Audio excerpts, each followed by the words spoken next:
চলছে অরণ্য সপ্তাহ। সারা রাজ্যের পাশাপাশি জেলা সহ আমাদের ময়নার ব্লকের বিভিন্ন জায়গায় বিভিন্ন সমাজের বিভিন্ন স্তরের মানুষ বৃক্ষরোপণ উৎসবে মেতে উঠেছেন।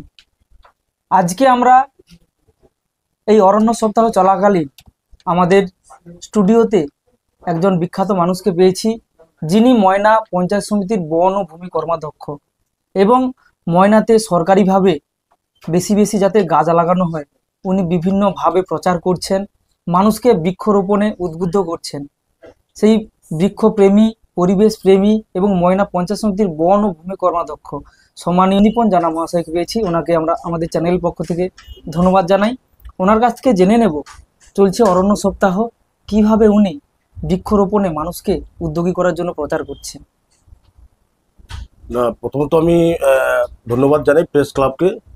প্রেস ক্লাবের আয়োজনে আজকে যে অরণ্য সপ্তাহ পালিত হলো, তো এর জন্য আমি প্রথম এই প্রেস ক্লাবের প্রতিটি সদস্যকে আমি শ্রদ্ধা, ভালোবাসা, প্রণাম জানাই।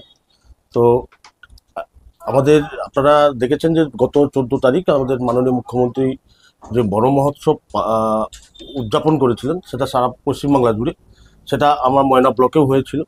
তো সেটা ময়না পশ্চিমবঙ্গ বন দপ্তর এবং আমাদের পূর্ব মেদিনীপুর জেলা পরিষদ এবং ময়না ব্লক এবং ময়না পঞ্চায়েত সমিতির সহযোগিতায় আমরা এই উৎসবটা ময়নাতে পালিত করেছিলাম। তার সাথে সাথে আমরা বিভিন্ন জায়গাতে প্রচুর পরিমাণে চারা গাছ আমরা রোপণ করেছি।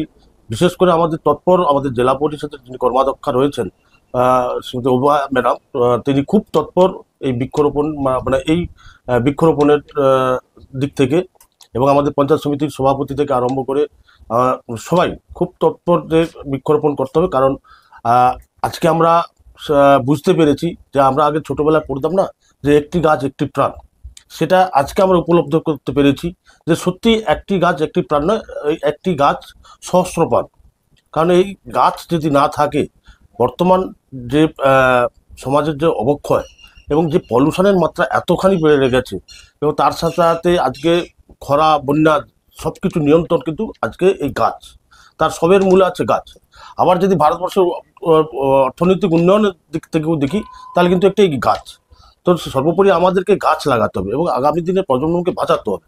এবং আমি দেখলাম এই আমরা বন মহোৎসব পালন করার পরে বিভিন্ন কলেজ সংগঠন থেকে আরম্ভ, ময়না কলেজে পড়েছে এবং বিভিন্ন প্রতিষ্ঠান, ক্লাব থেকে আরম্ভ করে বিভিন্ন সংস্থা থেকে আরম্ভ করে সবাই কিন্তু উদ্যোগী হয়েছে।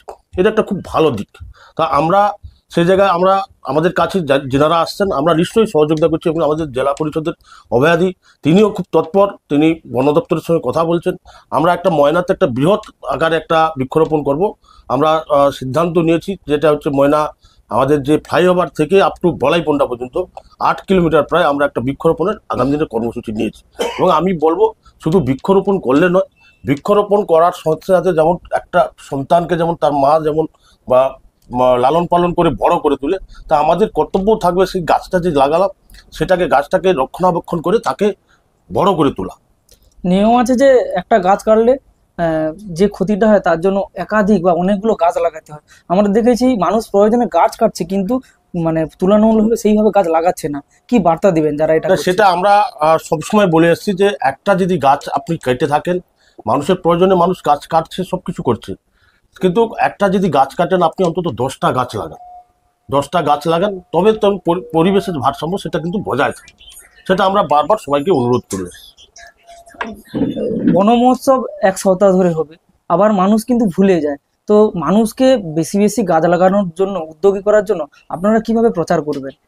আমরা এটা সংবাদ মাধ্যম দিয়ে প্রচার চলছে এবং মাইকিং দিয়ে প্রচার করা চলছে, বিভিন্ন পত্রিকা আমরা লেখালেখি করে, এবং তার সাথে সাথে আমরা যে আমাদের যেটা হচ্ছে যেটা পঞ্চায়েত ব্যবস্থা যেটা আছে, পঞ্চায়েত ব্যবস্থার মাধ্যমে প্রধান থেকে আরম্ভ করে কর্মাধ্যক্ষ, পঞ্চায়েত সমিতির সদস্য থেকে আরম্ভ করে সবাইকে আমরা একটা বার্তা দিয়েছি যে বেশি পরিমাণে গাছ লাগাতে হবে, এবং সবাইকে এই গাছ লাগানোর জন্য সবাইকে যাতে তারা সবাই এগিয়ে আসে, তার জন্য যা কিছু সহযোগিতা আমরা পঞ্চায়েত সমিতি, আমাদের বন বিভাগ থেকে আরম্ভ করে জেলা পরিষদ থেকে সমস্ত রকম সহযোগিতা করার জন্য আমরা একদম তৈরি আছি।